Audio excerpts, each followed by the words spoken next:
Welcome to Voodoo Whiskey Gaming, and this is my late review of Resident Evil 3, the remake.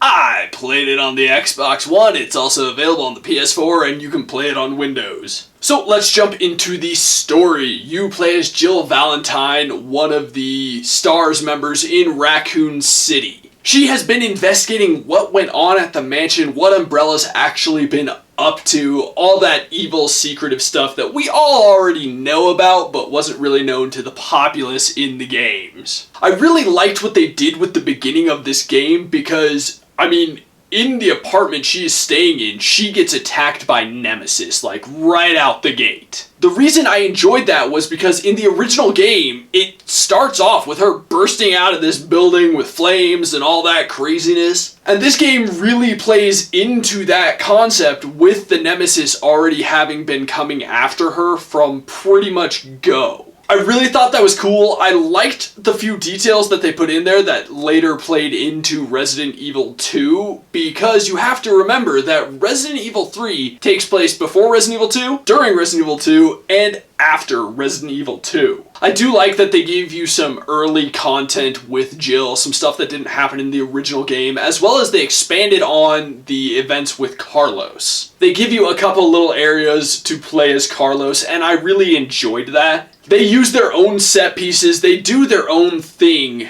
with Resident Evil 3. They still tell the same story, but they use some different set pieces, they use some different characters. Just overall, I like what they did story-wise. But I gotta say, the story is a bit short. As for the audio, the voiceover work is really good. It definitely bests the original Resident Evil 3, but again, not a huge challenge.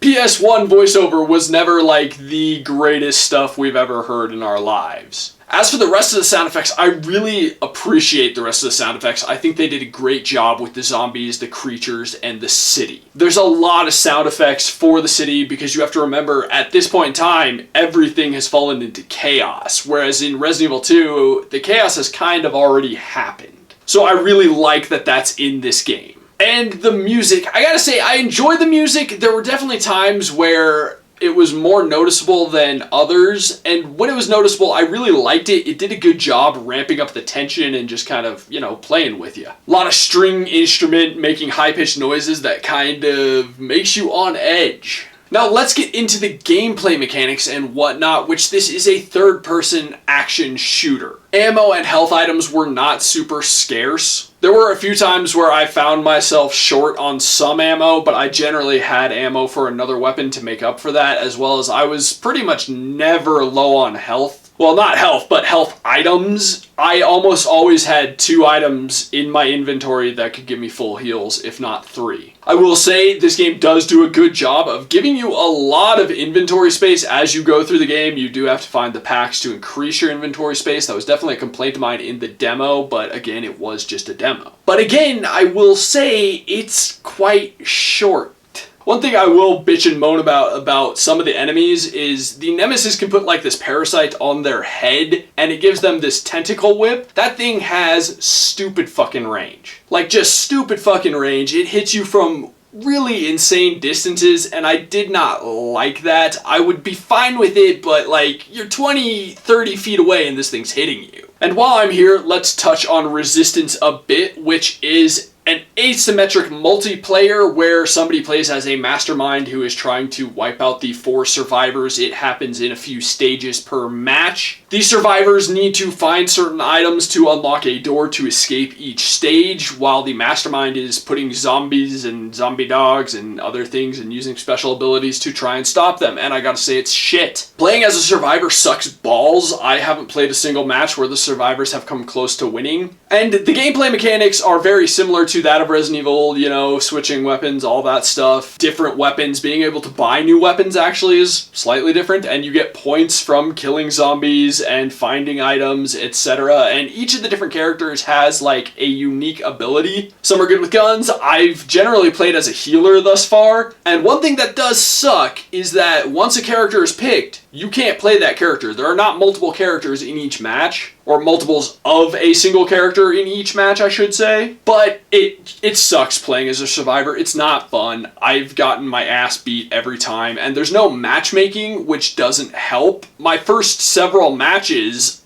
I was up against like rank 9. Like, the Mastermind being a rank 9 puts all the rank 1 survivors at a massive disadvantage. I will say playing as the Mastermind is a bit more fun because you're more likely to win, but it gets a little boring because you win way too easily. I don't think as a survivor I ever really got close to surviving. Generally cleared 1 or 2 stages, and that was it. As for the controls, I will say the movement is not flawless in the actual game. There were definitely some times where I was like, you're not going the direction I'm pointing right now, please do. But overall, the movement wasn't a huge problem. I don't find the dodging mechanic to really work great. There are times where I got it to work well, but overall, I found it mostly not helpful. Every now and then, I was able to pull off a good dodge. Other times, I would dodge and I'd be like, hey, I should have gotten past you. Why did you bite me? But I guess that's more of a mechanic issue than a controls issue. The aiming is still, like, it's a little hypersensitive, but I did get used to it and it stopped being such a big problem for me. I didn't really play with the aiming sensitivity. But overall, I think the controls in the Resident Evil 3 campaign worked well. Whereas in Resident Evil Resistance,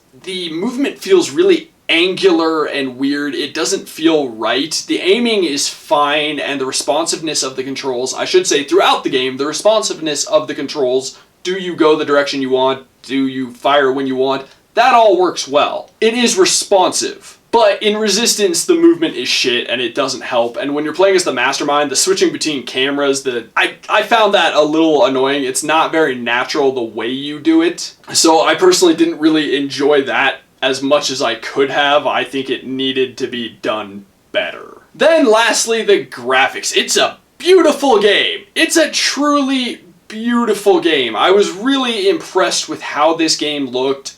And I gotta say, like, the creatures are really well done. All the characters are really well done. I personally think Carlos reminds me a lot of Animal from the Muppets with that mop top, but hey, whatever. I do think the amount of hair they did and the way they did it was impressive, and even his beard and whatnot, a lot of detail there. I think that was all really cool. I really think overall the creature design was pretty cool. I will say the face of the Nemesis, I didn't like the redesign. I really like the original design more. Specifically the face, because it looks weird and very accidental, like it was a human and when it mutated it shifted all freaking weird, not like it was designed. Whereas in the original Resident Evil 3, he was very clearly designed. They couldn't necessarily wrap the flesh in the right ways and cover him properly, but he was designed, whereas in the new one, they're like, hey, fuck it, it looks okay. And I'm talking about the scientists, obviously. But I do like his weird, creepy, like, disproportional body. I think that is creepy and disturbing, and I like that design element of the Nemesis. As for the creature design overall, I did enjoy it. There were times where at first I was like, oh, this is really kind of dumb and weird looking, but then I realized by reading some of the documents in the game that, like, these guys were failed experiments versus the successful experiments you run into later. I think they did a good job with the city and the chaos and just making it look like the world around you is falling apart, and I really enjoyed it visually.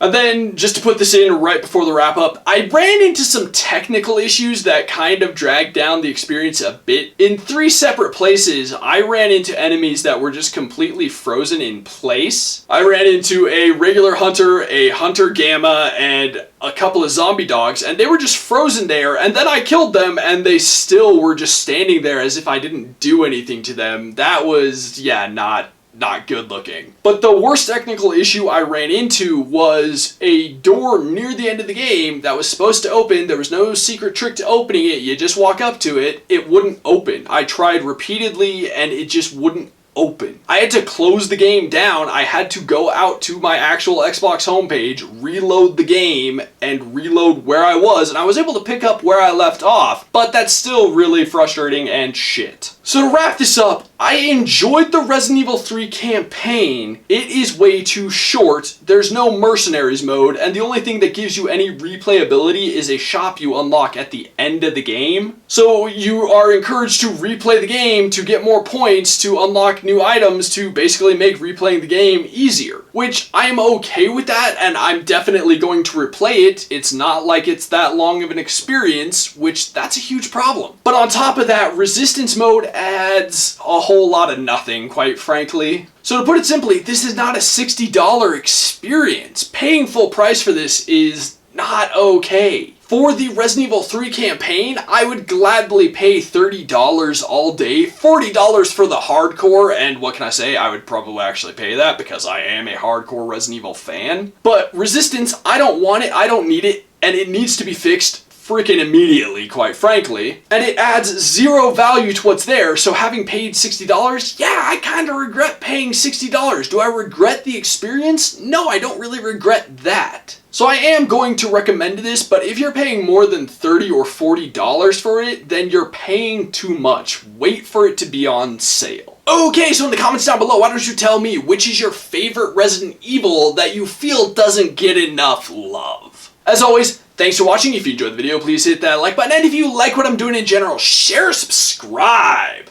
Have a good one. I will say, I felt like Nemesis... So I am going to recommend this, but if you're playing... words...